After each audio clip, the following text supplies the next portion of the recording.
Now, before we get started this afternoon, it's important that you become alert, okay? You must become alert, is that all right? Yeah, he knows what alert looks like. But it's important that we become alert, all right? Because, as I said, you've just had some lunch and you're feeling a bit heavy. So everyone on your feet for me, please. Let's do a little bit of what I call a zhuzh before the afternoon joy, okay? A bit of a zhuzh before the afternoon joy. All right, so all I want you to do is just get up on your tiptoes for me. Up on your tiptoes and then drop back down. Great stuff. And simple as that. Up one more time, up on your tiptoes and drop back down. Great stuff. Now I want you to stretch up in the air and I want you to get up on your tiptoes again and see if you can touch the ceiling. Come on, touch the ceiling. Who can touch the ceiling? If you can touch the ceiling, oh, that guy can probably touch the ceiling. Come on, both hands up, up, up, up, up, up. And now I want you to imagine that everything is going to fall to the floor because gravity's going to take it. Let go of everything and drop to the floor. Go. Not your whole body, just your hands. Brilliant stuff. And one more time, up, stretch, stretch, stretch. Come on, touch the ceiling. Try, at least try. Gentleman back there in the blue shirt, at least try and touch the ceiling. Great stuff. And drop your hands for me. Brilliant stuff. Shake your hands and your feet out for me. All right, and then we're going to have 30 seconds of a simple call and response, all right? We used to call it Simon Says when I was growing up, but this one's called Mark Says. So I just want you to just say, hey, hey, hey, hey, hey, hey, hey. Yeah, yeah, yeah, yeah, yeah. E-ya, E-ya-E. Hey-ya. Hey, hey, hey, hey, hey. With your hand. Hey, hey, hey, hey, hey. Whee! All right, have a seat. Awesome stuff. Well, welcome to this afternoon, ladies and gentlemen. Did you enjoy your lunch? Do you feel a little bit more energetic now? Don't worry, I will be back later for some more singing. You can be guaranteed of that. All right, so Victoria, tell me, what do we have for this afternoon? Fantastic. So I think that's a perfect segue into our next discussion, just to kind of give us a sense of what we'll be talking about. Final session on health and climate, meeting the immediate challenge of financing. And that came up quite a few times in the conversations earlier today. So as countries seek to respond to the health and economic effects of recent and ongoing crises, debt is surging to record levels, and low and middle income countries, especially the vulnerable, their capacity to fund strong health systems and to respond to the impacts of climate change is increasingly constrained. So we ask the question, what can be done to support these countries to meet their climate and health goals? And we have a very able panel and moderator to take us through that discussion. I'd like to introduce Heidi Chow, and she is the Executive Director of Debt Justice, formerly known as Jubilee Debt Campaign, one of the leading organizations campaigning on debt-related poverty and inequality in solidarity with affected communities in the Global South and across the UK. Who else do we have, Mark? Yes, joining Heidi is Donald Kaberuka, a Rwandan economist and former finance minister. Dr. Kaberuka is the 7th president of the African Development Bank, 2005 to 2015. He is credited for expanding the reach and impact of the AFDB, Africa's premier financial institution, during his 2 terms as president. Please welcome to the stage, Donald Kaberuka. Joining them, we have Alvin Mosioma, who is the Executive Director of Tax Justice Network Africa, a pan-African advocacy and research network of over 44 members in 25 African countries, working on tax justice and curbing of IFFs from Africa. Please welcome to the stage, Alvin Mosioma. And we also have Jimmy, who's affectionately known as Jimmy to me. But for you guys, Dr. Jimmy Fletcher will be back with us. So Jimmy Fletcher, I'd like you to come up. Thank you so much. Brilliant. Put your hands together for our panel, everyone. Thank you, Mark and Victoria, for that round of introductions. And thank you for helping to navigate today with us and through lots of song and cheer and messing around. So I just really appreciate that. So I just want to extend my warm welcome to you to this afternoon session on health and climate, meeting the immediate challenge of financing. I think that in the previous two sessions we've touched on finance, we touched on a little bit of it during the health session, and we managed to expand a little bit more in the climate session just before. So the aim of this session really is to give a bit more time to really unpack this issue around financing, and in particular to think about how we can, what are the big ideas and what are the policy solutions that we need to finance the building of resilient and equitable health systems, as well as ensure that climate justice is at the heart of any climate finance solutions. So the financial challenge is already a significant issue, but even more so in the current global context. Some research by my organisation, Debt Justice, shows that 54 countries are currently in a debt crisis. So this means that debt repayments are undermining the ability of governments to deliver essential public services like healthcare, like education, as well as to meet the costs of the climate emergency. And this debt crisis has been brewing for over a decade, with lower income country debt repayments at their highest level in 21 years. And debt crises are an inevitable consequence of a global economy that has been built on inequality and policies on and global rules on policies such as tax and trade, as well as decades of structural adjustment policies, have prevented countries from developing resilient and diversified economies and being forced into debt just to meet the basic public finances. And we heard from the previous session, Dr. Jimmy Fletcher talked about how countries have been going into debt just to pay for the rebuilding and reconstruction created from climate disasters.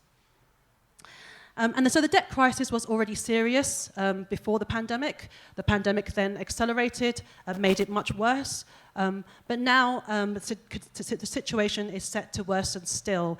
With the Russian invasion of Ukraine, it's triggered off a series of economic shocks, such as the surges that we're seeing in global food prices and energy prices, which has been exacerbated by excessive speculation in the financial markets.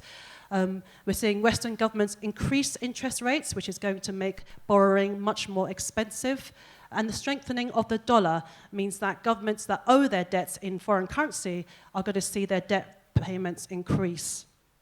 And of course, this is all happening while countries are on the front lines of fighting the climate emergency. We've heard in the previous session about how urgent it is that we need climate finance in the form of grants and not loans in order to meet the challenges of adaptation and mitigation, but also specific funding for loss and damage.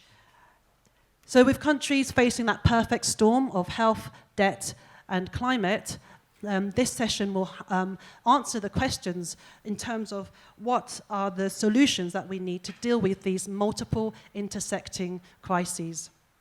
And how do we center justice and equity into these solutions so that we do not replicate the inequalities that have got us to where we are right now? And thankfully, we have this distinguished panel to help us answer some of these questions and to offer their insights and their thoughts into these big ideas and these solutions that we want to think about.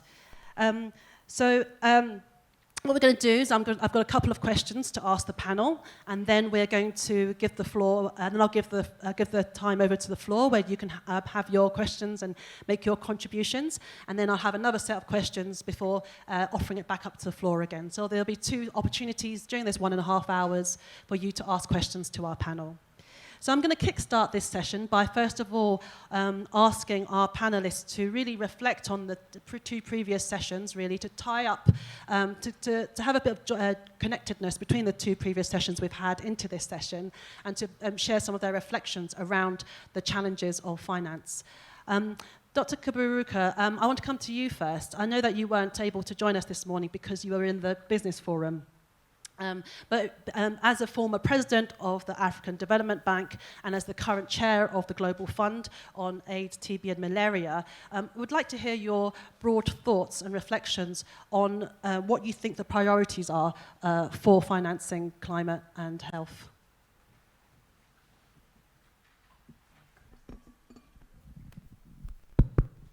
Thank you. Good afternoon.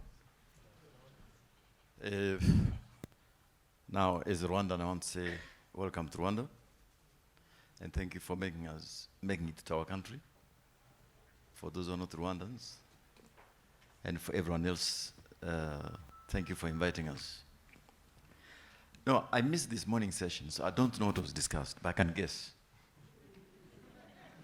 I can guess that it all narrowed down how can we fund all these huge needs in climate adaptation, mitigation, and health financing. And I'm going to shock you with my answer. My answer is this. The world has more than enough resources to address these issues. And I'll tell you in a moment what is it that is broken. I was saying to someone this morning that the theme of this summit is called a reset for, and what I said was actually is a reboot. Because a reset supposes there is something small to correct. A reboot means the system is broken down.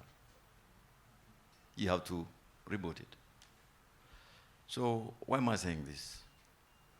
We're all using the word crisis, and there is a crisis.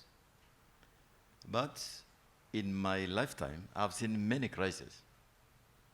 In fact, I've been counting in the last 25 years. I can tell you I've seen over 5 crises of global proportions. We have seen 9/11, the global financial crisis, the Arab Spring, Ebola, COVID, and now Eastern Europe. So it will tell you that we shall always be living with crisis. Crises are not an exception. They are expected to happen all the time. What will the next crisis be? I don't know. Will it come from the financial markets? From the disease space? From security issues? I don't know. But what is really broken is the way the world responds to these issues. All right? It responds to these issues in the way you saw during the vaccine crisis.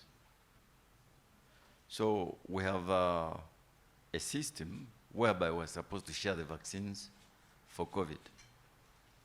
But some countries in the world chose to deal with their own people first. You can't blame them. All right? All right? So the issue is not the crisis itself, COVID. The issue is the way we respond to it. If we had agreed to share the vaccines around the world, probably this crisis would not have been as serious as it is. But there is even a second problem which I want to raise with you. As the chair of the Global Fund for AIDS, Malaria, and Tuberculosis, we are now busy raising money for people living with HIV, AIDS, TB, and malaria around the world. We need about $18 billion.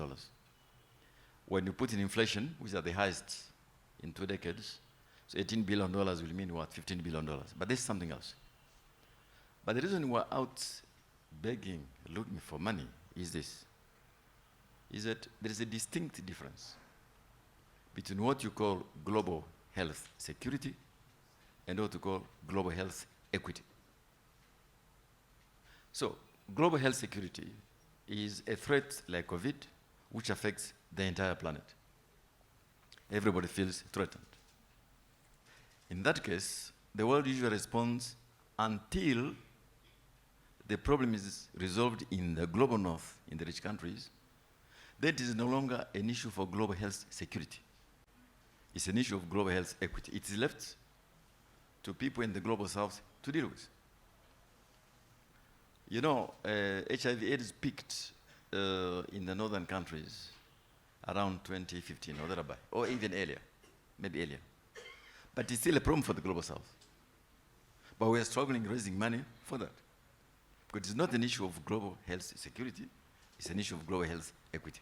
I could say the same for vaccines, I could say the same for many other things. So that's why the problem is, that's what we need to fix. The issue of inequality and inequities. It's not raising money which is the problem. I'll come to it.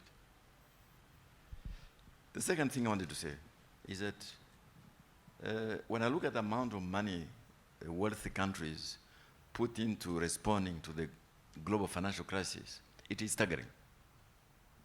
It is staggering. And partly, the inflation we're living with now is in response to amounts of liquidity which was poured out there to save the economies. All right? Now, So what did we ask for in this recent conversation? We said the world has an instrument called the special drawing rights, okay, of which $650 billion have been issued. But of the $650 billion, African countries got only $33 billion. 33. And I want to add, for those of you who are here who are knowledgeable about these things, that the rich countries don't need these special drawing rights. They actually don't need them. And they have them in plenty. So there was a proposal to recycle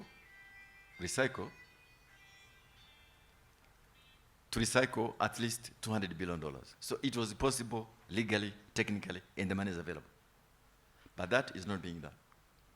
If that was done, which was the proposal by the head of the IMF, we'd be having money to fund adaptation, mitigation, vaccine, some of these health issues. So once again, it's the issue of inequality and inequity. It's not about availability of resources. But so be it. This is the world we live in. It means in the meantime, as we wait for the multilateral system to be fixed, issues of inequity to be fixed, we have to do things for ourselves, don't we? We have to do things for ourselves. But there are some things which you cannot fix on your own, because these are global public goods, as they call them, all right? And so I want to put to you that let's not try to focus how we raise money. That is a legitimate question. But more important, how do we deal with global inequality and inequities in the system we face? That is true for climate, that is true for disease. Okay. Final point. Of course, now we're talking about the impact of Ukraine on the global economy. It's quite big, it's quite significant. But let me tell you, I was saying this morning at the Global Business Forum, I'm sure some of you people will be thinking, well, there's going to be famine because of this issue. I want to tell you here that there are 14 African countries who grow wheat, 14. And they produce up to 24 million metric tons of wheat from Zimbabwe, Zambia, South Africa, Kenya, Sudan, Ethiopia, and so on. What we import is about 52 million metric tons. So double what we produce. But I've looked at the numbers carefully. I found that the yield per hectare among some countries like Zambia and Zimbabwe is the same as Ukraine. All right? Double that of Russia. So in fact, we can, in a reasonable period of time, double the yield of wheat in these African countries, all right? And we need not import wheat from Ukraine. It's a decision which can be taken, implemented, okay, within the context of African free trade area. And I know this is not the place, but I'm telling you, we need to refocus the narrative to, we need to fix things in the world, but there are things we can do ourselves. Very last point. During this last COVID crisis, everybody agrees, everybody I've spoken to, that the African countries did much better than expected, at least from the health perspective. The economies, of course, were damaged. Number two, the African Union, by setting up a mechanism to access COVID tests, access vaccines, the action by the Center for Disease Control in Africa, and now the decision to set up the African Medicine Agency. These are African decisions among many countries who belong to the Commonwealth. I can tell you, as someone working on this, that Africa CDC was an exemplar. Did much better than even those in the rich countries. So I just want to summarize by saying, yes, we need lots of money. Please don't misunderstand me, and I can tell you how it's done. Yes, we have debt issues. Incidentally, on this debt, but I have experts on debt here, so I should be careful what I say. Do you know Rwanda is rated B+ with a positive outlook? It borrows, if it goes to the market, maybe 5.5%. I tell you, a number of European countries who are rated B+ could easily borrow at half that price, 2 point something. But because Africa is seen as a risky place, it's likely to default, so they add a huge margin. And that's what creates a debt crisis, all right? If you borrow at 2%, I borrow at 5%, all right? Obviously, I have a bigger burden than you, all right? Now, some, I agree, have mismanaged the debt badly. About 12 countries, which squeezes out health, education expenditures. Totally agree. But I think, again, on the issue of lack of equity, equality in the world is fundamentally important. And so, let us try to reboot the system. It may take a bit of time, but I think we should focus on what we should focus upon, how to fix inequality and inequities in the world. Thank you so much for that contribution. I think what you were saying there about the interest rate being charged between the North and the South is very close to my heart, because a lot of things that we talk about in my work is about the responsibility of the lenders. Often we talk about the responsibility of the borrowers, but often we forget that actually the lenders also need to take responsibility for the rates that they're charging and an unsustainable debt that they're giving out. But thank you for drawing us back to the themes of equity, inequality, and thinking about the differences between equity and security. I think that's very significant. Thank you so much.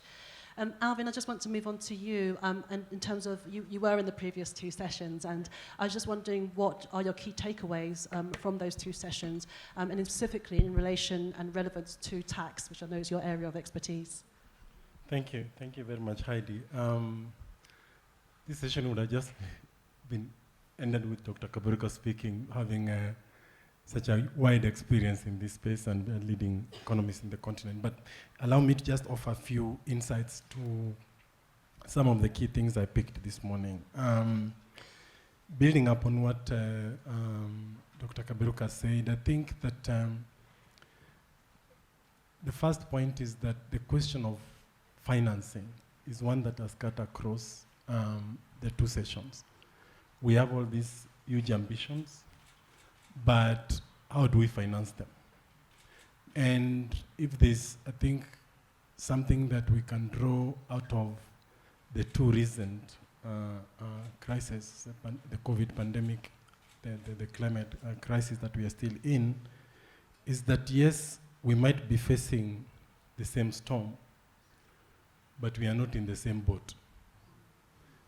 And I think that is really, really important, particularly in a conference of the commonwealth, emphasis of the word common and wealth, to really that to come out, that we are facing the same storm, but we are not in the same boat. Why do I say this? And Dr. Kaberuka mentioned some of the actions we saw when it came to the vaccine. It reminds me of, I don't know, well, if you have watched the Titanic movie, there were enough boats in that ship, but because of greediness of the few, many perished. And that's the similarity of the world that we are today, is that it's not that there's not enough money. The question of inequality that Dr. Kaberuka has mentioned is not accidental, it's deliberate. And I'll speak to two main issues. I think on one side, it's important that when we talk of taxation and look at it from an inward perspective, to look at tax presents the most sustainable way of countries to finance their development programs. Aid is important, borrowing will always be there, but in the long term, tax presents the most, I think, in my opinion, the most sustainable way of financing development in the continent and in many countries of the South. But then we are faced with challenges that are very similar across many countries of the South. One, you find that we are struggling with a very narrow tax base. So even if countries wanted to raise their taxes, the scope that they have to raise those revenues is very narrow, and many economies are characterized by a very large informal sector. So in view of this, what do we do? The inequality that we face is not just global inequality, it is also within countries, huge levels of inequality. The country that I come from in Kenya, in South Africa, and other African countries, I'll give an example. The level of wealth concentration that we see is shocking. These pictures they show sometimes of a golf pitch in Cape Town, and next to that golf pitch is one of the largest slums in South Africa.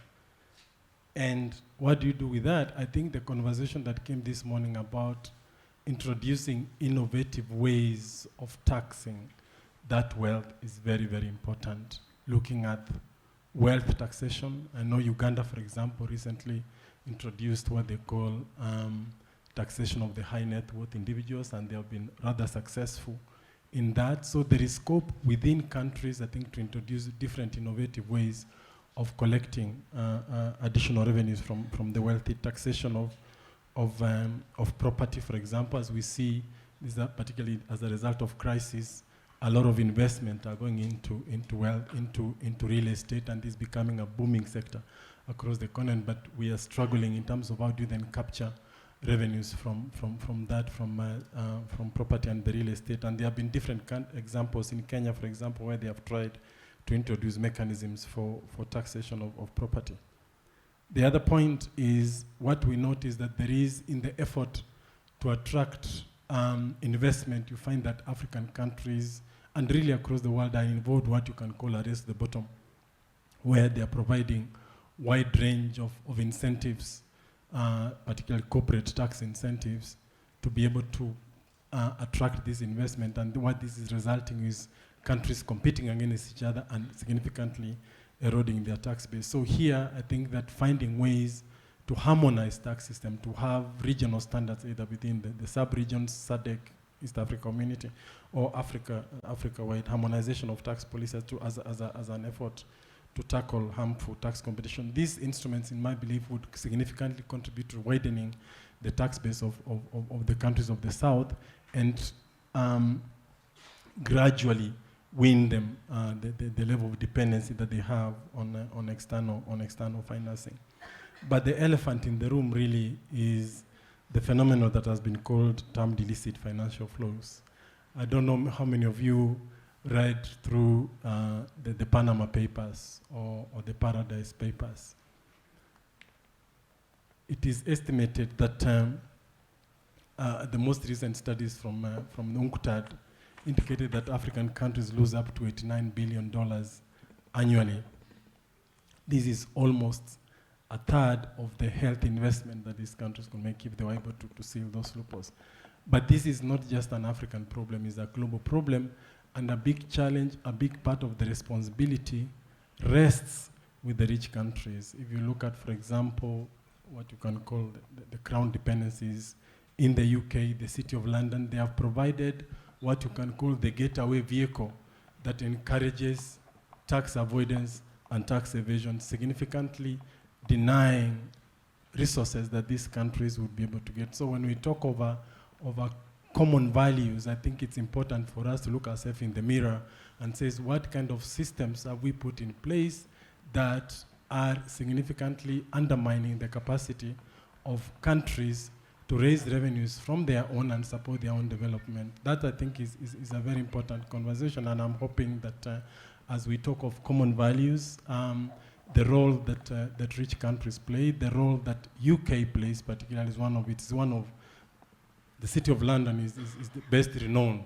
tax haven in the world, and you add that to Switzerland and other places, and these tax havens sell two things: they sell secrecy and they sell low taxation, and this has been a huge source of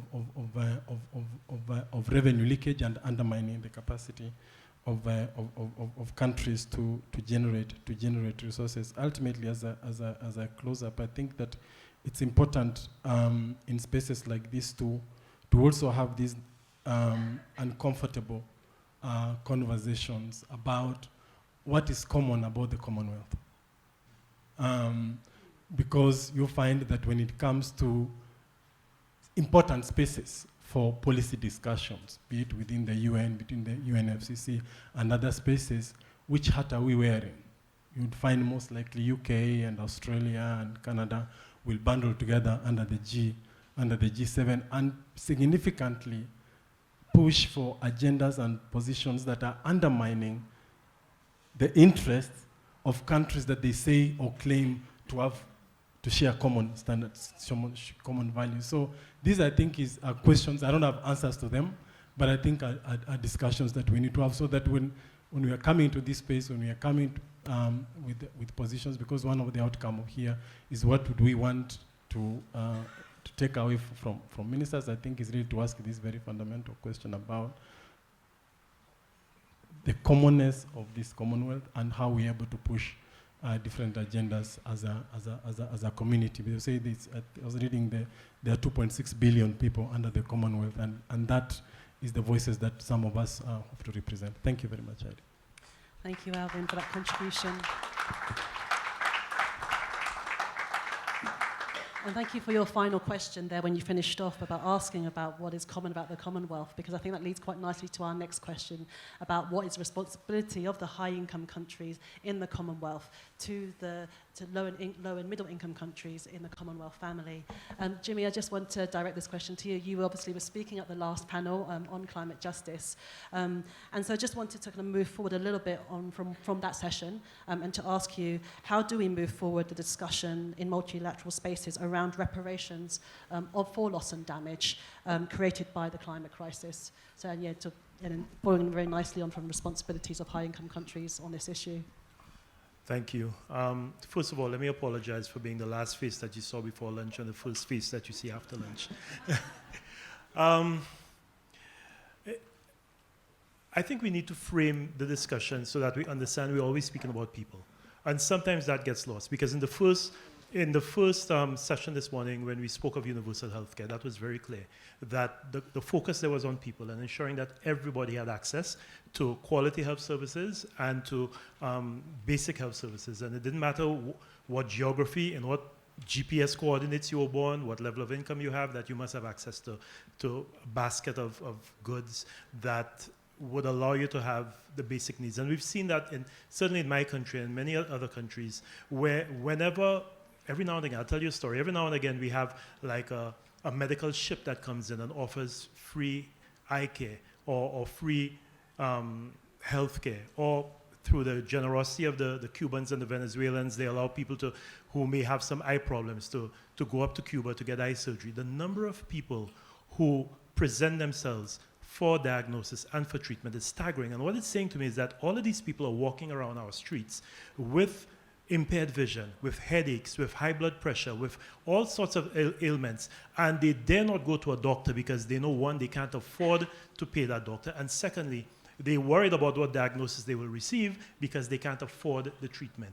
That's the reality of a lot of people living in our countries. And I don't understand how, as governments, as corporations, we don't understand that if we're speaking about putting people first, then that has to be our first priority. As bad as the roads may be, as bad as some other things may be, the people have to be the first focus. And it's the same thing with the climate conversation, that the climate conversation is about people. It's about the people who are suffering as a result of climate change. So when we start having a discussion about finance, we must ensure that the focus again remains on finance for whom and finance for what, and it is to make life better or more tolerable or more livable for people. And that, I think, is where we must always anchor that discussion, because it's very easy when you speak finance, the finance people get involved, and that beast becomes something else. I'm not referring to the finance people as beasts, I'm referring to the finance system that they're working with, as the beast. And people start looking at all different ways in which this money can be used. And I can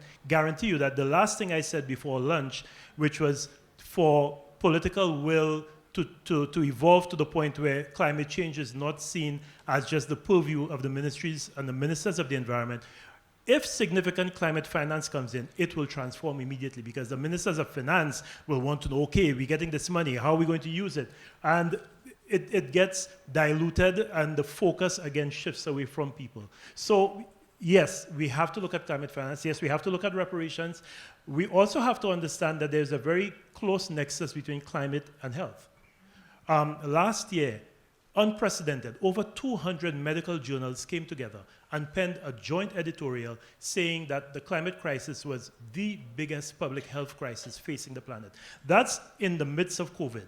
That follows on from something that the Lancet did some years ago, where it said that climate change is the biggest public health threat facing mankind. we haven't dealt with, again, in my neck of the woods and in many other countries, this epidemic of non-communicable diseases that we have. How do we fund that? How do we ensure that there's funding to deal with these lifestyle diseases? And you know what the nexus is between the health and the climate issues? A lot of them have to do with lifestyle choices. The health, many of the health, certainly not COVID, but the NCDs are as a result of poor lifestyle choices that we're making. The climate crisis is being driven by overconsumption and overproduction and greed. That's what's causing the climate crisis. That is what is causing us to belch all these greenhouse gases into the atmosphere, because every time iPhone puts out the latest iPhone, we have to flock and buy it. Every time Samsung puts out a device, we have to buy it. Every new vehicle that comes out, we have to buy it. These things have to be manufactured. So there's a need for a change in our attitudes so that we can address the health problem, address the climate problem, and we have to look at building resilience. And I think that's where the finance comes in. The finance has to be directed at building resilience within our countries, because I like the point you made, that all of us are facing a storm, but we're not all in the same boat. And we probably can't do anything about some of the storms that we'll face, but we can do something about the resilience and the sturdiness of the boats that we're in. And that's where I would like to see the money coming in to help build that resilience in climate, in health, so that countries like ours know that, yes, we are staring another Atlantic hurricane season in the face, but hopefully we'll be able to bounce not back better, but bounce forward. Because if all we keep doing is bouncing back, it means that we're in this constant cycle of repair and recovery.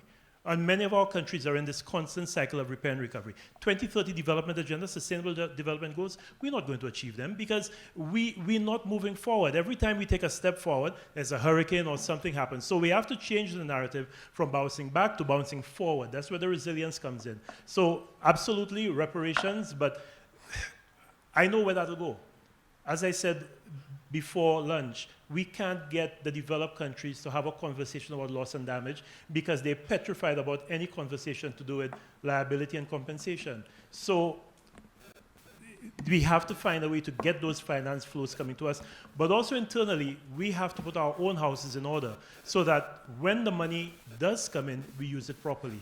Because, again, there is a tendency for money to find itself going in places where it should not go and not benefiting the people who should be benefiting from it. So these are just my introductory remarks. Thank you so much, Dr. Jimmy Fletcher. So we've got I'm just going to throw it open to the floor for our first session on questions in this session. I'm going to take 3 questions, and if you could ask those, if people ask those questions, could ask them one after the other. We'll take the 3 questions in one go, and that way our panelists can respond to those questions in one go. But it's more in the interest of timekeeping, because I know that we've run over on the previous 2 sessions. So I'm going to take a hand at the back. Can you stick your hand there? And then there's a hand in the middle here, and then this hand on the far left. Oh, sorry, these are on my left and your right. So the person at the back there, there's a middle person here, and there's a person on my far left as well. So, thank you very much.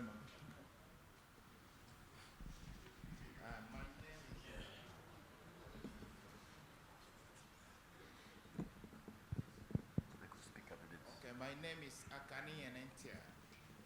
sorry, I am from the... we can't hear you. Sorry, can the audio team help with the mic? Okay, my name is Akani Enentia. I am from the Organization of Christian Writers. The idea of inequality simply means that the wealth is not common to all. Remember, we are the Commonwealth, the people. So we should not stay divided. I want to quote, because at the spring meeting last April, I remember there was a call for global financing of both the health system and the climate change. And I want to ask, it was a system where the rich and the poor countries can come and invest, and they have a fair share of all. I want to ask the Commonwealth nations. My question is just direct. How many Commonwealth nations, countries, are keying into this? And what can the Commonwealth do in financing these two as a collective problem? I remember the judge, the justice said it's a global problem. A global problem needs a global solution, a collective solution, where all of us can come into one, like what is happening in the World Bank. We are CSO that is partnering with the World Bank. The World Bank calls for financing, and everybody's putting money there to finance. Can't the Commonwealth develop a purse that we can use in financing the climate change and our health system? That's my question. Thank you very much. So Dr. Kaberuka was just asking me to clarify the question. I think the question is basically, is there a way that the Commonwealth can come together to create the finance required to meet the health and climate challenges? There's a question in the middle. Can I just take that question from the person in the middle? Yeah. Sure. Hi everyone. Dr. Kaberuka, wonderful to see you and the panelists. My name is Shazia and I'm from Kenya. And my question is pertaining to this call, Mr. Alvin and Dr. Kaberuka have emphasized around pushing for equality and equity in the multilateral system. Now, what's interesting to me is that we know that structural injustice has been the name of the game from the beginning. The multilateral system is predicated arguably on core countries, right? So you have unequal voting rights in the IMF, in the World Bank. You have a gentleman's handshake, where the World Bank is led by the American and the IMF by the European, right? So, and many other things. The special drawing rights is not a new thing. That's, a very small percent is going to Africa. So my question is, we can't wait for the rich countries to make the change, or in Dr. Kaberuka's words, to reboot the system. It's not going to come from the rich countries. We know that very well.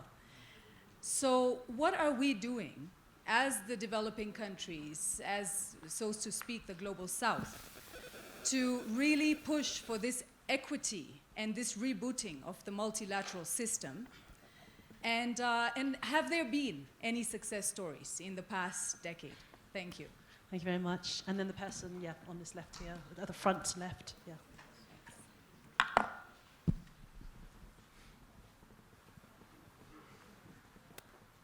Thank you for the panel for allowing me to speak. Wow, firstly I must say, wow, how does one follow up on that question? Okay, my name is Emil Gous and I represent the Commonwealth Disabled People's Forum. I represent underrepresented groups. Now, firstly, I want to tell you that I'm talking from a citizen's perspective, someone with an invisible impairment, and also someone from a third world country. And my question is actually divided into two parts. Firstly, I want to ask, is there a Commonwealth Crisis Fund? And if so, referring to Article 11 of the UNCRPD, how does countries from the Greater South get access to this fund, if so? And what can we do? What can we do in order for them to get access to this fund in an emergency situation? Thank you. Thank you very much for your question. So I'll just summarize the questions because there were 3 questions there. So the first question was asking about whether the Commonwealth could set up a specific fund to deal with these challenges. The second question was about what can the Global South do about challenging the power dynamics in global multilateral spaces, ensure that we can push for equity, and are there any success stories where the Global South has been able to exert its power? And then the third question was about, is there a Commonwealth Crisis Fund that exists? So I'll start with Jimmy because he's looking really eager. Okay. Not eager, but certainly the first two. I don't know that the Commonwealth setting up its own fund would be a good idea. I think the Commonwealth using its leverage, its influence to unlock the sources of funding that are already available, or to cause a greater urgency in replenishment of the existing financial instruments, both for health and for climate, would be what is required. Because I think a parallel fund set up by the Commonwealth, first of all, I don't know whether the Commonwealth's infrastructure allows it to do that anyway. But even if it did, I would not recommend it. I think what the Commonwealth, given the countries that make up the Commonwealth, and given the Commonwealth's very interesting push, where it can see things from a developed perspective and a developing country perspective, I think it's a lot more useful if the Commonwealth were to use that influence to act on behalf of its members, to unlock existing areas of financing, put some pressure on its members to maybe dig a little bit deeper into their pockets. So the Australias, the Canadas, the United Kingdoms, the New Zealands go a little bit deeper into their pockets and make funding available to increase their climate ambition where they can. And some countries like Canada and New Zealand have moved in that direction. I think the UK is also moving there. That I think would be extremely useful, but I would not recommend a separate Commonwealth infrastructure, financial infrastructure. On the question of cooperation, there are examples of South-South cooperation that have worked. I think we need to expand that, but we also look to, maybe we need to see if we can develop a mechanism for inter-Commonwealth cooperation, technology exchange, because again, that would not just be South-South, that would be North-South, that would be East-West. The Commonwealth maybe can start reconfiguring and rethinking how it causes its members to work together in some of these spaces. I think that would be extremely useful because we are facing a crisis. We're facing a health crisis and we are facing a climate catastrophe. And everyone that can come on board to help us resolve that, and given the influence that the Commonwealth has, then I think it's well suited. On the third question, unfortunately, I don't have the knowledge to respond to that one. Alvin, did you want to make any contributions to any of those questions? Yes, unfortunately, too, on the third question, I don't have response. I don't know the inner workings of the Commonwealth. There's a crisis fund. On the first two questions, I agree a lot with Jimmy. There are enough funds out there. Dr. Kaberuka chairs one of those. But as he was saying, is constantly out there mobilizing for money, begging for those. So I think that the problem is not lack of instruments, is the political commitment of translating or honoring those commitments. That I think applies in the HIV malaria case. It applies in the climate change conversation. There's been a number of funds that are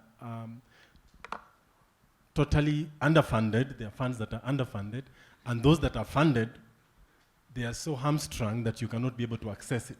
The example that was given of on the special drawing rights. On the second question of the financial of the global power dynamics, that's a very interesting question. I mean, we can say with certainty that the global financial system is broken, and it's not broken because of an accident. It's broken because it is working for those that it should work for. No, those that it's working for, and those are rich countries.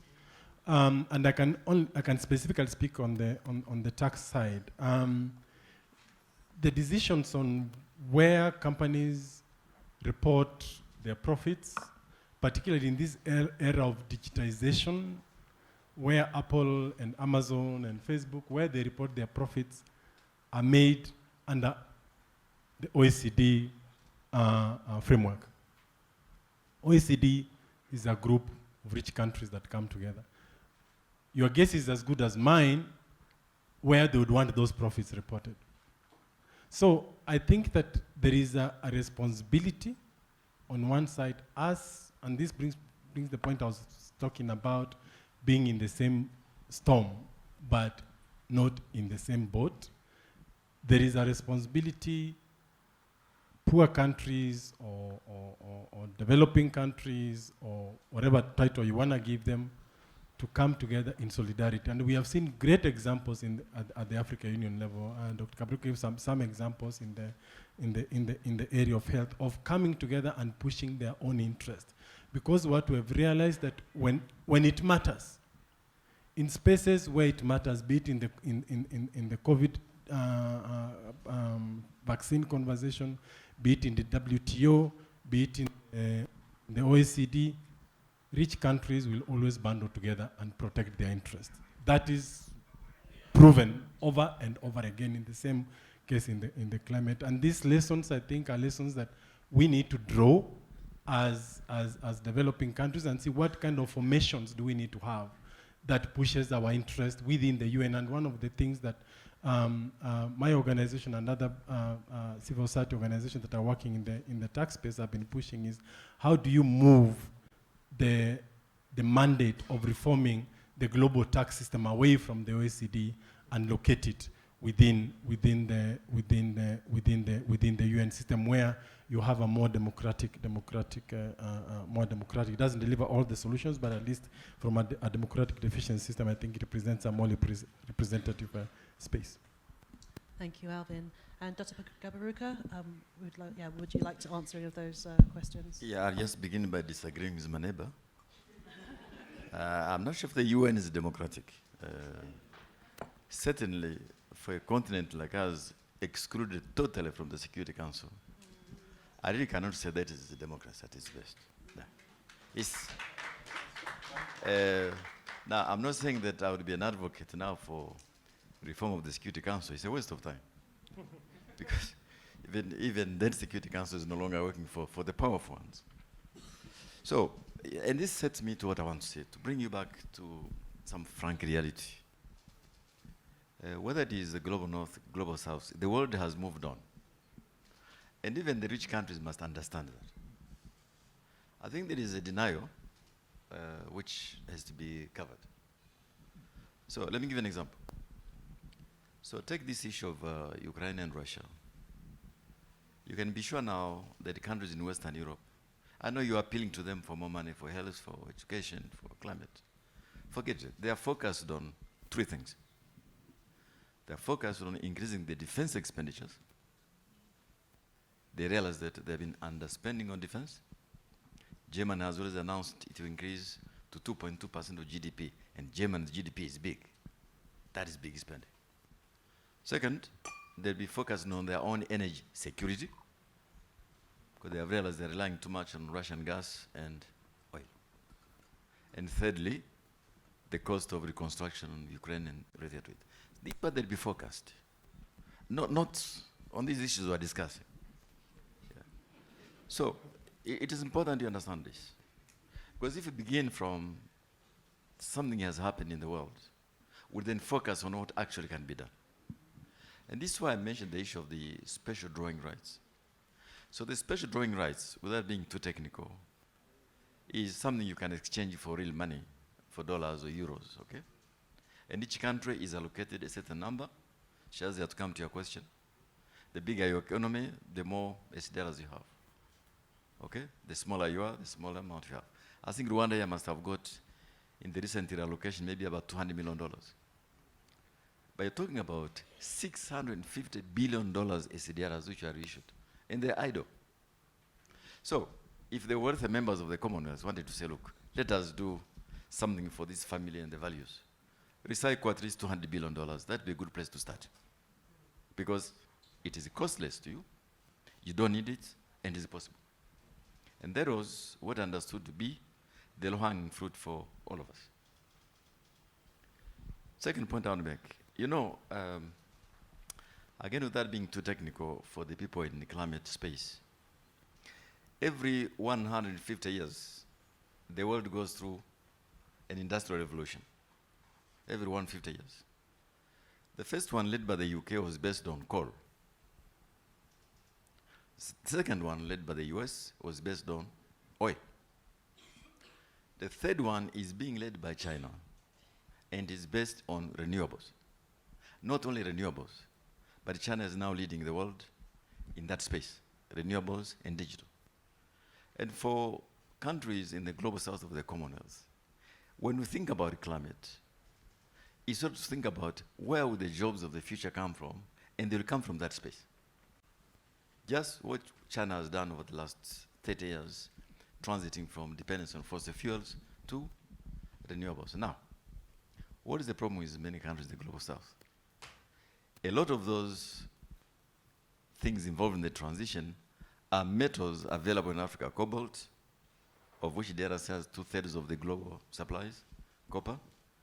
The likelihood is that we are going to make the mistake we have made in the past to export these metals raw, as we have done exporting oil to those who are industrializing based on oil. The thing we can do to be different from what has happened in the past is to make sure that we keep now that value in our countries.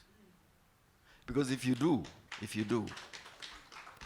and you're part of that industrial revolution, A, you'll be addressing climate change. Second, you'll be keeping value in our own countries, and be part of the global value chains. And so for the Commonwealth countries in Africa, really the conversation should be around what to do in the continental free trade area and how we make these things happen. This is not the place, but I'm thinking practically. I think asking countries in the north give us more money, well, fine. I'm busy doing that now. The President of the United States has agreed to host us in September to raise money for the Global Fund. They put on the table $2 billion, and $4 billion conditional on others doing the same. So I'm appealing to the wealthier members of the Commonwealth right now, can you please help in replenishing the Global Fund for AIDS, malaria, and tuberculosis? And I hope they do so. That would be a very good place to start. Show that the commitment you have made, you are keeping them. And finally, so for people in this room, you'll be familiar with this. Between the year 2000 and maybe about 2015, something happened in the field of health, especially in Africa. The fastest gains in disease burden, whether it's HIV, AIDS, infant mortality, maternal mortality, all the indicators. But the problem is, it has largely been funded by ODA, foreign aid, the Global Fund, Gavi, PEPFAR, and many other things. So the issue now for us is sustainability of those gains. If the countries in Europe begin now to focus on their own problems, will you be able to sustain those gains? And that's why there's an initiative in the African Union led by our president here to try to get our countries to spend more on the health and spend better on health. That is equally important. Equally important. The little money you have, spend it well.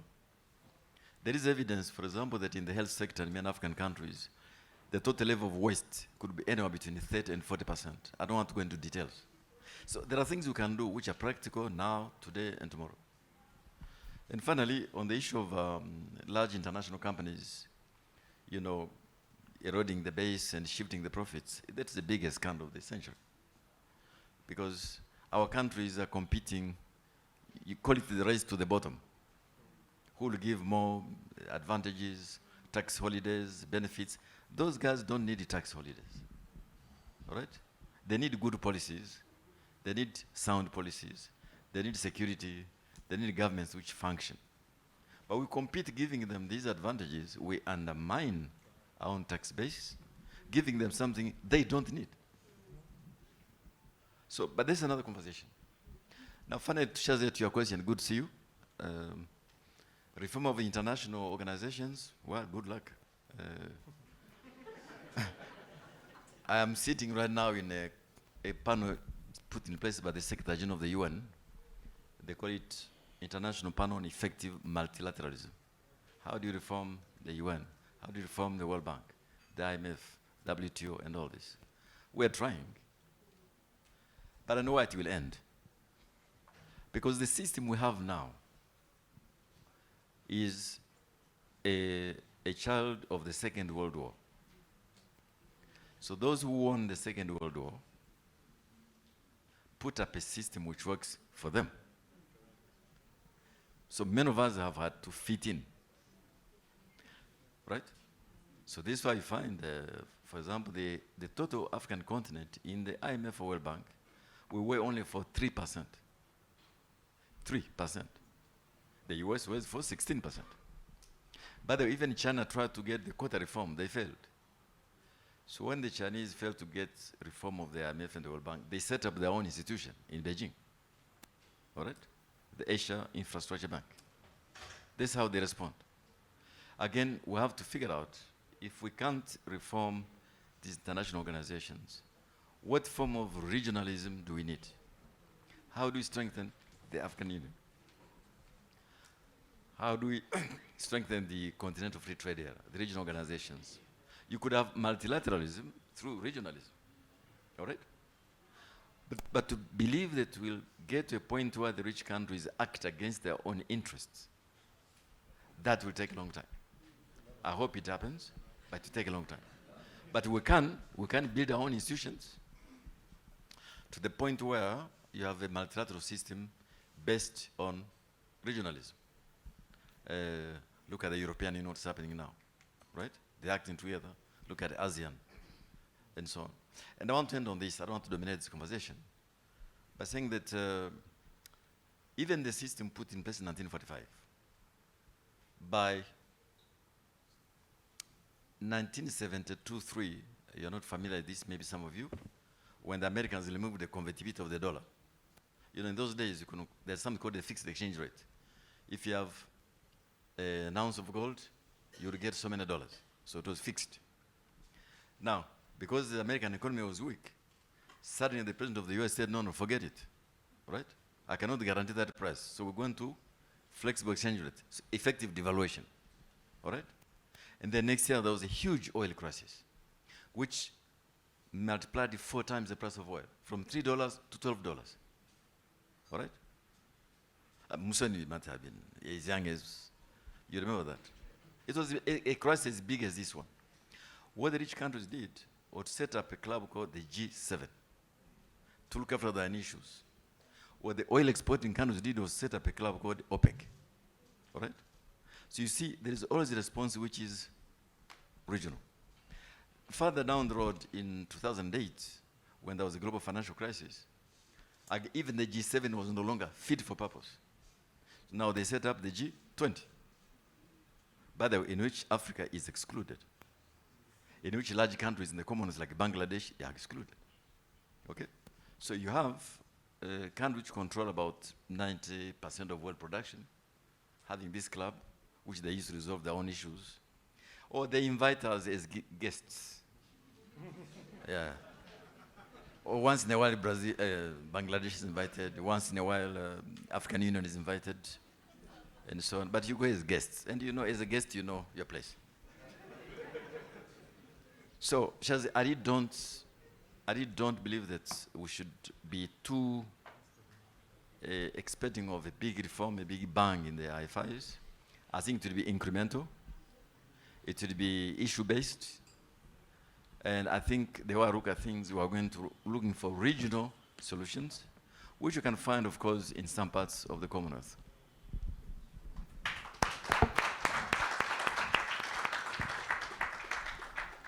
Thank you so much. Thank you for those questions, and thank you for answering those questions. I think that was a really rich insights there. We're just moving into the last 20 minutes of this particular session. I just want to move the focus on a little bit to just think about big ideas and big solutions for the Commonwealth around these issues. So I'm actually going to ask the same question to actually each of our panelists to ask for their contribution to this question. But what do you think are the big ideas that the Commonwealth should champion in order to meet this financing challenge? So what are the big ideas that you think we should champion as civil society and that we want the Commonwealth governments to be championing right now? So I'll start with Dr. Jimmy Fletcher. A couple of things. First of all, we need to get the private sector involved because there's a lot of money in the private sector that needs to be focused now on particularly those areas where there can be a return on the investment. So certainly not for things like adaptation or loss and damage, because we've made it clear from day one, and I'll come back to that in a while, that money has to be grant funding. But for things like renewable energy, to allow us to make that transition to renewable energy. When in the Caribbean, the cost of generating electricity is 40 US cents per kilowatt hour. But in the United States, it's 10 cents per kilowatt hour because they're using indigenous oil, and we have to be importing oil. It means that any investments we make in using what is freely available to us, the wind, the sun, and geothermal, the countries that have it, and we can bring down the cost of generating electricity for us from 40 cents per kilowatt hour to 25 cents or 20 cents or 15 cents. It means then that investment will cause a return, and we can pay that money back. Certainly not if you charge us 15% interest, but if you give us a reasonable interest rate, then that is something that we can repay.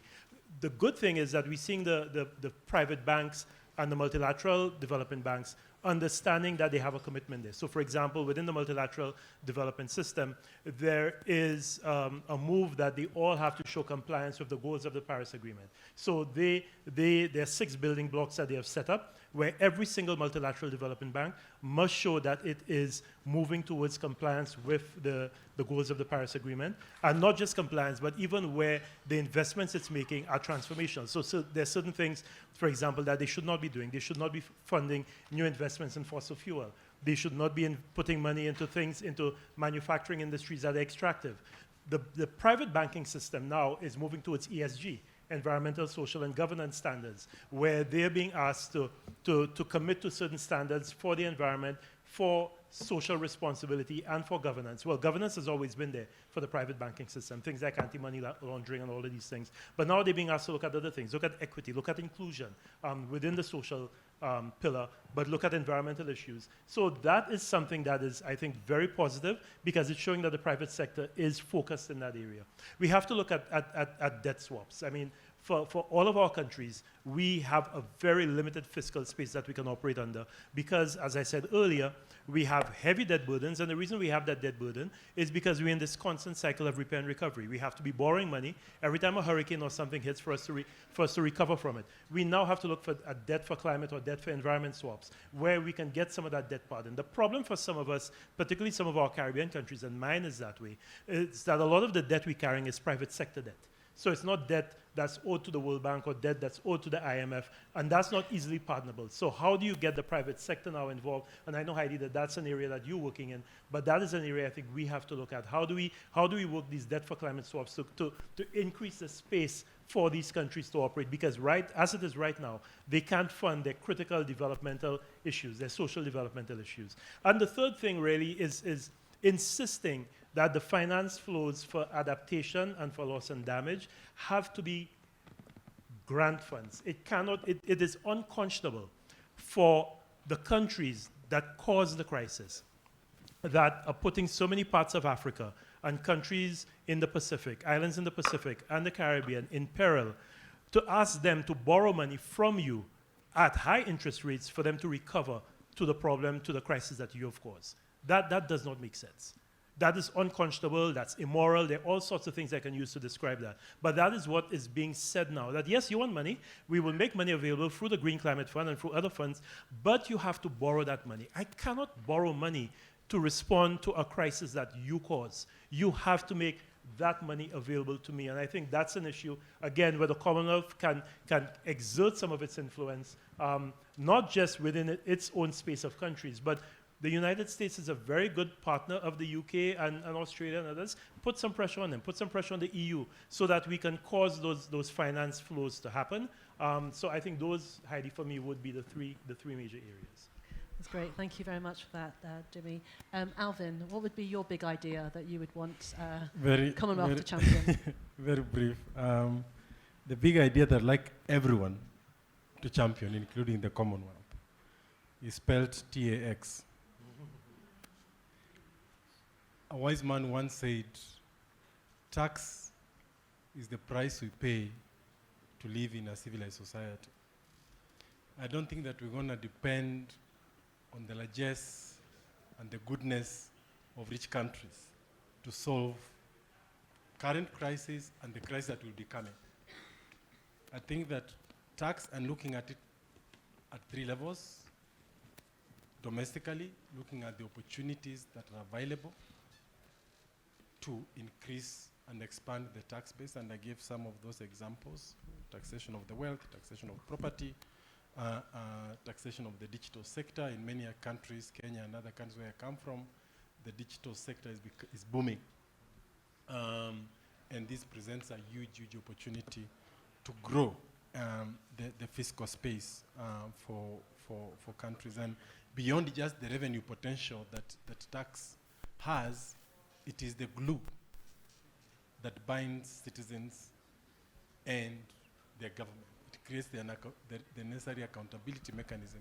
When we talk of the lack of political will that has been a constant in this conversation, tax is that tool that we create that direct accountability between governments and their citizens in terms of prioritization. Secondly, I think regionalization, regional cooperation, harmonization of policies to tackle the race to the bottom, to ensure that countries at the sub-regional level and the regional level are not competing unnecessarily, but they are working together with a shared understanding. And lastly, at the global level, the elephant in the room really is 70% of the resource outflow from developing countries, according to UNECA AU studies, according to the recent UNCTAD studies, are a result of activities of multinational companies that are finding ways of shifting profits to tax havens all over the place. So this, I think for me, tackling that problem presents a huge, huge potential for raising additional revenues that would be able to finance all these ambitious agendas we have discussed here, including the health sector and the climate change. That would be my one big idea. Thank you for your big idea, and thank you for teaching us how to spell it as well. Dr. Kabaruka, what would be your big idea that you would advocate with the Commonwealth? So my big idea would be exactly what is being discussed here is about demography and the youth. Let me ask people to put up a hand. How many people know that Nigeria's population is bigger than Russia? Put a hand up. No, don't be timid. Put up. Yeah, so you got it. Russia's population is smaller than Nigeria. And we continue to decline, Russia's that is, Nigeria's continue to rise. And that is true for every country in Africa and South Asia. And this is where majority of the Commonwealth countries are, including the Caribbean. So really, I think the focus on the youth and demographics in this summit is exactly the right focus. Whether it's from the point of education, peace and security, countries they evolve in, is the future.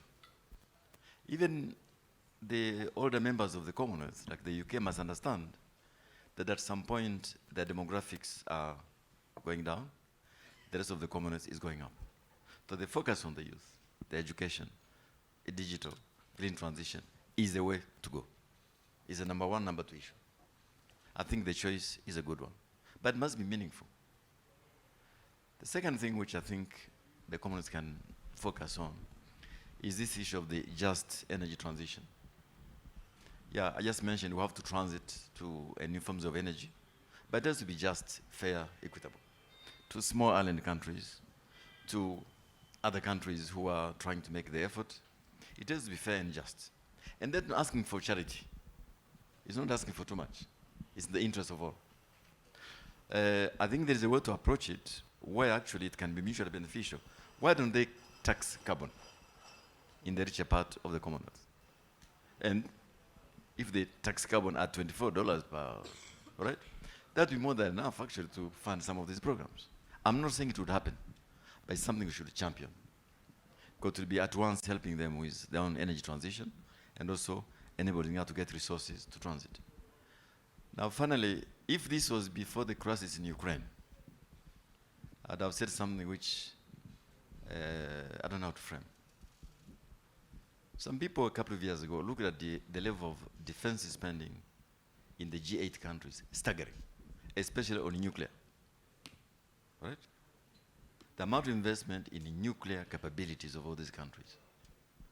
So if these big countries agree to denuclearize only, all right?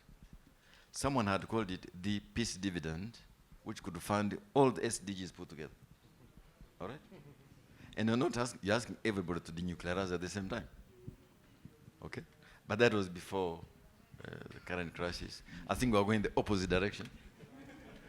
But still, we should continue to argue for the fact that although now everybody is focused on the crisis in Ukraine, but there are still crises in the Sahel. People have forgotten about it. Anybody talk about Mali? Burkina Faso? The crisis in the region? No, forgotten. Gone, done. I think the Commonwealth must continue to say, yes, there are these big things which dominate CNN and BBC, but there are other crises happening in other countries, all right, which we must stay focused on. That is another form of justice. So for me, those are my take. And I must admit that I'm not particularly knowledgeable about how civil society organizes itself. But I think, looking at many people in this room, all of you fall in that demographic box, which means you are fighting for your future. So, get the Commonwealth to continue focusing on the youth, their education, peace and security for them, participate in the digital economy. That, for me, will make the Commonwealth of the future, which all of us would like to see happen. Thank you. Thank you for sharing your big ideas there. I think there's so much there and really positive in terms of things that actually can be done. We've got time to take one more round of questions, very quick questions. So I'm going to take a round of 3 questions. Again, if you could ask them one after the other, and then I'll ask the panelists to respond. I'll take the hand at the back there. There's a lady at the front here, and I'll take this person on the far right. So I've got a lady at the back. Sorry, is that right? Yeah, the hand at the back there, yeah. Thank you. My question is pretty common, and is the 3 panelists can address it. And I think we can't hear you. Can you just... okay, the name is Akato Joel Odije, Deputy General Secretary, African Regional Organization of the International Trade Union Confederation, ITUC Africa. I just want to follow up with the point Ivan made earlier. The idea of plugging the leakages. And what I think the Commonwealth can do. When you look at tax havens globally, a sizable number of tax havens are in Commonwealth countries. Can't we take actions to plug the holes? I understand the need to have discussions at sessions, but I'm a bit uncomfortable when business are somewhere else and the armies of the converted are in one room talking to themselves. It would have been useful if business are with us in a way and they're listening to some of the things we're saying. Maybe we could cut across to them much more better. The last question I want to ask is, wouldn't it be in a sustainable way, again, Ivan, tax, and Dr. Kaberuka can also help. Isn't it the best way to really expand the tax base? Shouldn't it be through job creations? That you put people at work and that these persons are able to contribute to tax. And then, of course, you pay them decent wages. Wouldn't that help even in financing health issues and also dealing with some of these other crises we are complaining about? Thank you. Thank you. So the lady at the front, yeah.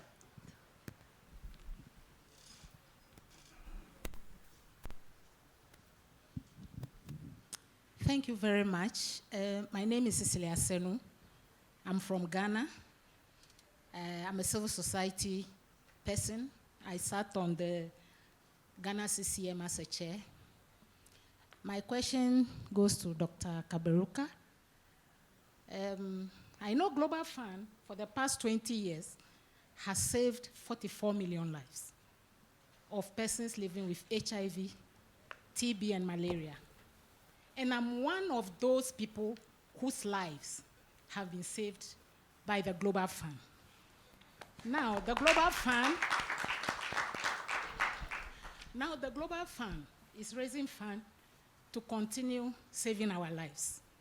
And many of us, in the morning, there was a lot of talk about women and children as vulnerable population when it comes to climate change. And I also want to say that when it comes to TB, HIV, and malaria, women and children, girls, are most vulnerable. Now we are calling on government to support the Global Fund to raise 18 billion lives, 18 billion US dollars. That is the target, to save our lives. Because many of us are afraid. If the Global Fund is not able to raise this fund, something will happen. We will die. Because access to health, access to our drugs, access to health systems, all depend a lot on the Global Fund. And the fear is that if Commonwealth countries and developed countries, African countries don't support the Global Fund to raise these 18 billion lives, $18 billion, many of us will not exist again. And so today, I stand on behalf of communities. If I say communities, persons affected by TB, HIV, malaria globally, calling on the Commonwealth countries, donor countries, African countries who are really planning to support the Global Fund to meet its targets. Now, my question to Dr. Kaberuka, what will happen? I know we are all in a very big fear because of Russian-Ukrainian war. We are in doubt of raising this fund to meet the target. What will happen to many of us if we don't, Global Fund does not meet this target? The second thing I want to talk about, I know African countries are pledging to support the Global Fund, and they are ready, and they are putting in resources. What can we do to support, to ensure that African Union honor this promise and put the little that they have in solidarity of the global health and Global Fund targets? Thank you very much. Yeah. And then the gentleman in the white shirt on the far right.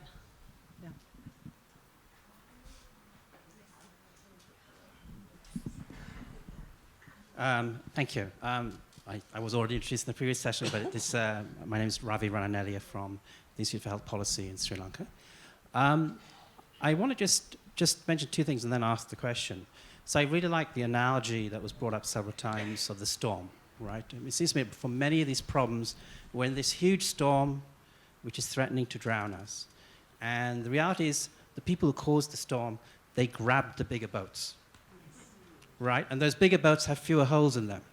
We got the smaller boats with the bigger holes, right? And we're sinking.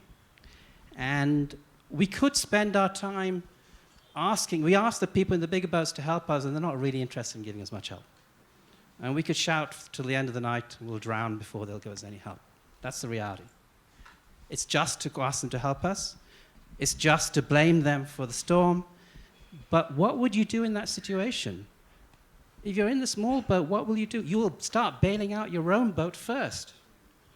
And maybe you'll try and strengthen the boat to repair some of those holes. You wouldn't waste your energy shouting at the people outside. Now, I'm from Sri Lanka. We're in a debt crisis, as many people know. But the funny thing is, it's our own. We created the debt crisis. In the past 5 years, we lowered taxes on wealthy people in Sri Lanka by 5% of GDP. Now we're asking people like Heidi and others, they're shouting, give Sri Lanka debt relief. The debt relief is less than 5% of GDP. So I wonder, why should we ask rich people, or taxpayers in rich countries to be generous to us when we're so generous already to our rich people? So the question I would ask is, I wonder to what extent, the panel, that this discussion of the international responsibility, the responsibility of the North to help us, knowing, look, we were colonized for 200 years or 300, we know the reality. Shouting so much about that, isn't that a distraction from helping ourselves, whether it's raising local taxes, or the example was in Africa, can the African Union or the African Common Market take steps to fix its own, or to do better? And mentioned, the China example was mentioned, China got fed up of trying to reform the architecture. They're much more powerful than most of us, and they just went ahead and did their own thing. So isn't all this shouting about the international responsibility a distraction from helping ourselves? And at the end of the day, charity and justice starts at home. And unless we're willing to demonstrate that, maybe we shout less. I wonder what the panel thinks. Great, thank you for that. So in the interests of time, what I'm going to do is direct one of those questions to each of our panelists. So Alvin, the obvious one for you is the question about tax havens. So if you could cover that one. Dr. Kaberuka, if you could respond to the question about the Global Fund. And Dr. Jimmy Fletcher, if you could respond to that final question about, is asking the Global North for help a distraction, and should the Global South help itself first? So Alvin, do you want to kick off with that? Yes, yeah. Let me kick off. So I don't know how many of you have seen the global called the Tax Anti-Corruption Perception Index. How many of you, just a show of hands, how many know the Corruption Perception Index?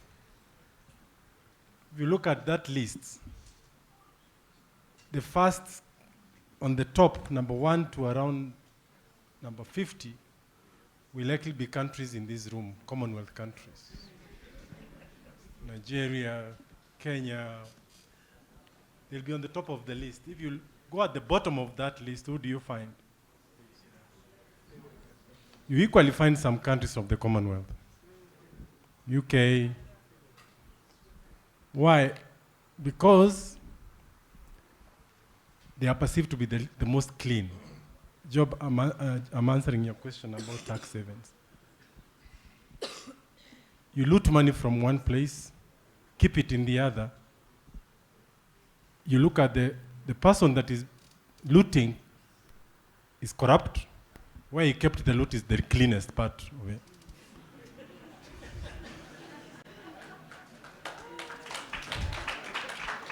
So I think the need to challenge some of these narratives about how we perceive the problem. We are focused a lot. Of course, we have corruption problems. Dr. Kaberuko mentioned about the need. I think it's Jimmy who mentioned the need to seal the leakages. I think Dr. Kaberuko talked about the health. I think it was it. Forget who said about the amount of leakages in the health sector. There are domestic issues when it comes to corruption. But in the grand scheme of things, Nigerian money was not kept in Nigerian banks. It was kept in Swiss accounts. So holding the tax havens where a majority of this loot is kept is not asking for favors, it's holding these countries accountable for their actions.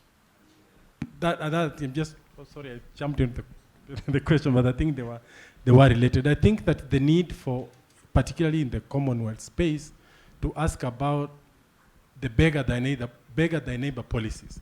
Because when you establish financial systems that whose sole purpose is to undermine the capacity and the ability of other countries within your space, then you need to be held accountable for that. So I think that within the Commonwealth, and as you said, a number of countries that are listed as tax havens, even within the OECD framework, are within the Commonwealth. They need to have that conversation. And so how do we actually work towards equity in the financial system? How do we work to ensure that this common within the Commonwealth is actually not just an expression of good intention, but is practice in the day-to-day activities of the Commonwealth? That's, I think, would be my answer to that. Thank you. Thank you very much for that, Alvin. Dr. Kaberuka, yeah, it'd be good to hear your responses to the lady's question about the Global Fund. Thank you very much for what you have said. So 38 million people in the world are on antiretrovirals. 38 million people across the world, many of them in the Commonwealth countries. And really, I'm using this space to join my sister to appeal to the leaders of the Commonwealth in the North. Please make those pledges here in Kigali. Say what you intend to do. Because President Joe Biden has already made a promise, and this is what works. President Joe Biden says, I'll put $2 billion on the table. I'm prepared to put an additional $4 billion if other countries will also increase their take. So the $4 billion from the Americans is conditional on other countries like the UK, like Germany, like Australia, New Zealand, and Canada, also raising their stake in the Global Fund. So let us use this opportunity to say to them, please make a commitment to the Global Fund here and now, because we have only 3 months to go. Second, $18 billion might scare those of us who are from poor countries. Incidentally, again, I said because of inflation, because of so much liquidity rich countries are put there, if you adjust for inflation, we'll be having $15 billion in real dollars. $15 billion. So basically the same level in real terms. $18 billion. Believe me, by the scheme of things, you can quote me. You can quote me. Is not much to ask of wealthy countries. Is not much to ask for wealthy countries. $18 billion. They can afford it, all right? By reallocating some of the things they do, which you know very well. Or, as I've just mentioned, by taking action on the SDRs. So I think the Commonwealth partnership in the health sector would be really manifest if the UK, Canada, Australia, New Zealand, and other rich countries in the club could make a pledge to the Global Fund to match the dollars which President Joe Biden has put on the table. So that would be my ask. Number two, remember during this COVID crisis, it has been a setback to the work of the Global Fund. So the cases of TB have increased, malaria cases have increased. So we'll be looking for money to stay still, but also to catch up with the lost effort during COVID. And finally, I totally agree. Our countries have to do much more than they do at the moment. I think we have seen in this crisis of COVID that if you underspend on health, you kill your economy, period. All right? So there are these targets of increasing domestic spending, both the share of GDP, per capita, share of the budget.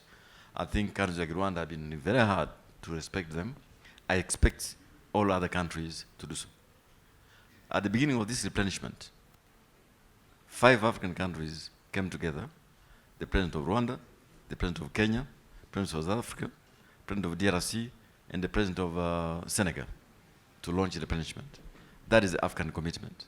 And I want to see our colleagues in the Global North, who are in Kigali, match what they said for the Global Fund. This is what I would say. And I want to end with the boats and the Titanic. There's an Italian prime minister who made a joke that on the Titanic, you had greedy people caring about themselves, abandoning poor people, but eventually they ended up in the same location below the ocean.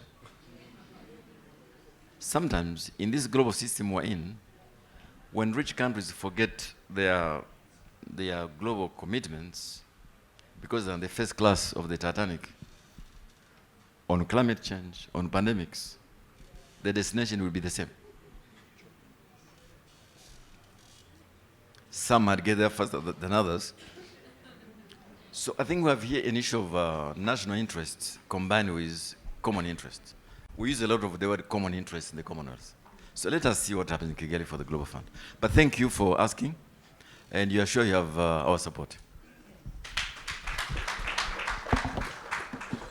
That's great. And now we've got Dr. Jimmy Fletcher, if you could just answer that final question, which was about, is it a distraction to ask the Global North for help, and should we concentrate on what the Global South can do on its own? I don't think it's a distraction. I think we have to do both. I think, yes, we do have to put our houses in order. Some of us really are doing things that are causing our own situation to get worse. I say that about climate change all the time. You know, the same governments that are out imploring the developed world for more money are the ones that are approving more hotels on the beach because the latest Hyatt or Westin or whatever has decided that it wants its guests to be able to walk out of their rooms and curl their toes in the sand. But we know that in 5 years, 15 years, 20 years from now, those places will be underwater, they'll be inundated. The same governments are the ones that are clearing mangroves to put the next high-value marina when we know that these mangroves play a very specific and important role in filtering silt that's being washed out, in providing habitat for marine species, and in slowing down the storm surges and the sea level rise. Absolutely. So yes, we do have to put our house in order. There are things that we're doing badly. The whole question of NCDs, non-communicable diseases, the Global North, well, yeah, they're contributing to it because of all the images they're showing and because of our stupidity and gullibility in consuming so much sugar and so much salt. And maybe what we need to do is now start taxing sugar. The same way, and I agree 100% with this question of taxing carbon. I think carbon has to be taxed because that's one way to cause the polluters to pay for the damage that they're causing. But we need to tax sugar also. My only issue with tax is that we can't apply it as a broad brush because in my country and in the Caribbean, the middle class has been taxed out of existence because the governments have decided that let's increase taxes because we want more money to build roads. And the people they should be taxing are the hotels, the hotel owners, and the big manufacturers who come in, but they give them tax holidays so that they can set up in the country. They give them 15-year tax holidays so they can build their big resorts. And when those tax holidays end, The hotels threaten to pull out, so they extend the tax holidays, so they never pay any taxes. So these are the people who need to be taxed, not the middle class, not the local entrepreneurs who are struggling to survive and who cannot get 1/100th of the incentives and concessions that the big businesses, the foreign businesses come in and they get. So yes, in these areas, we need to rationalize. We need to see that we are shooting ourselves in the foot with many other things that we're doing, but the global north still has a responsibility to make amends for what it has done to us. So I think it's a matter of walking and chewing gum at the same time. We can do it.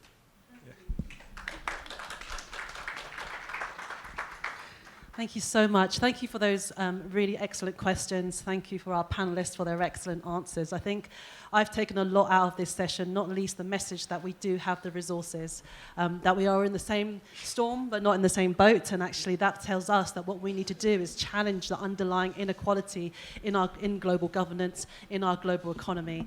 And I feel that we've had a good range of ideas and policy solutions. I feel like sometimes we can talk a lot of rhetoric about these issues, but we don't know what the way forward is. And I feel like we've got a good set of ideas to take forward as civil society in terms of thinking about grants, not loans for climate finance, thinking about tax and how we can ensure that tax is used as the most sustainable way to finance health and climate.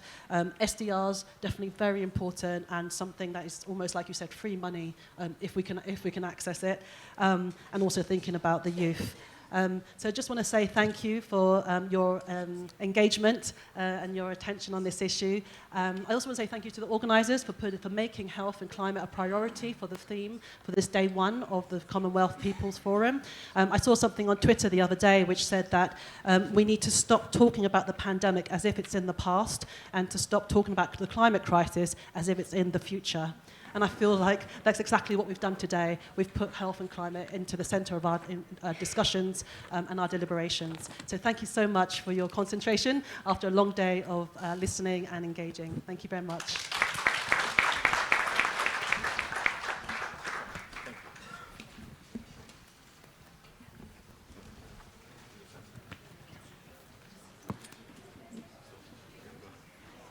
Wow.